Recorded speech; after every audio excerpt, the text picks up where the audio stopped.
BSc part 3 subject zoology paper first.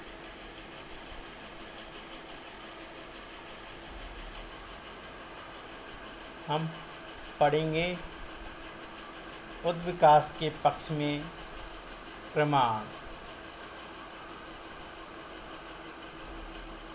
जैव उद्विकास के पक्ष में निम्नलिखित प्रमाण प्रस्तुत हैं।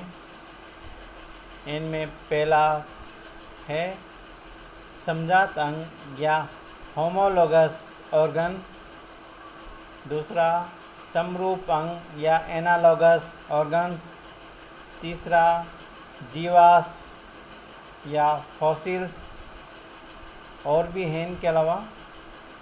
इनमें पहला है समजात अंग।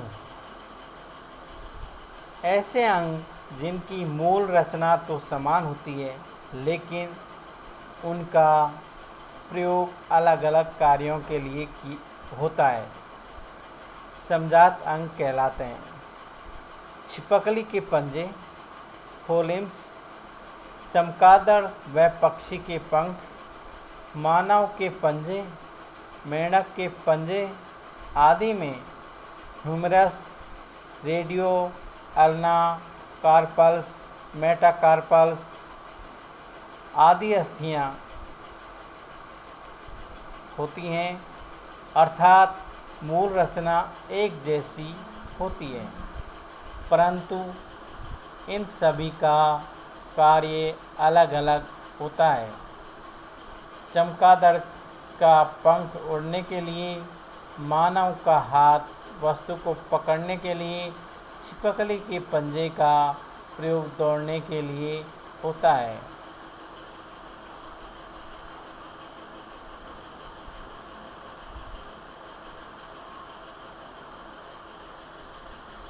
दूसरा है समरूप अंग।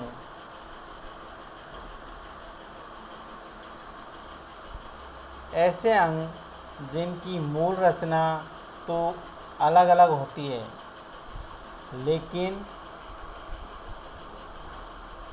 वे एक जैसे दिखाई देते हैं और समान कार्य के लिए प्रयुक्त होते हैं। जैसे किसी पक्षी के पंख और किसी कीट या तितली के पंख देखने में वे कार्य में एक जैसे होते हैं, यानी दोनों का प्रयोग उड़ने के लिए किया जाता है, लेकिन उनकी मूल रचना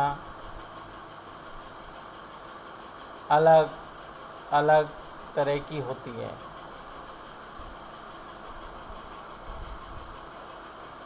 अर्थात ऐसे अंग जिनकी उत्पत्ति और संरचना तो भिन्न भिन्न होती है, लेकिन कार्य एक जैसे होते हैं।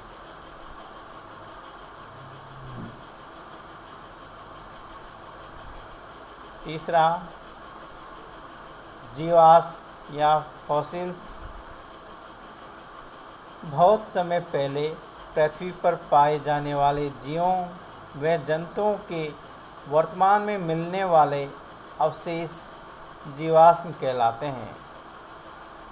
जीवाश्मों की प्राप्ति जमीन की खुदाई से होती है। जब कोई जीव मर जाता है तो सूक्ष्म जीव ऑक्सीजन व नमी की उपस्थिति में उनका अपघटन कर देते हैं और वे जीवाश्म में बदल जाते हैं।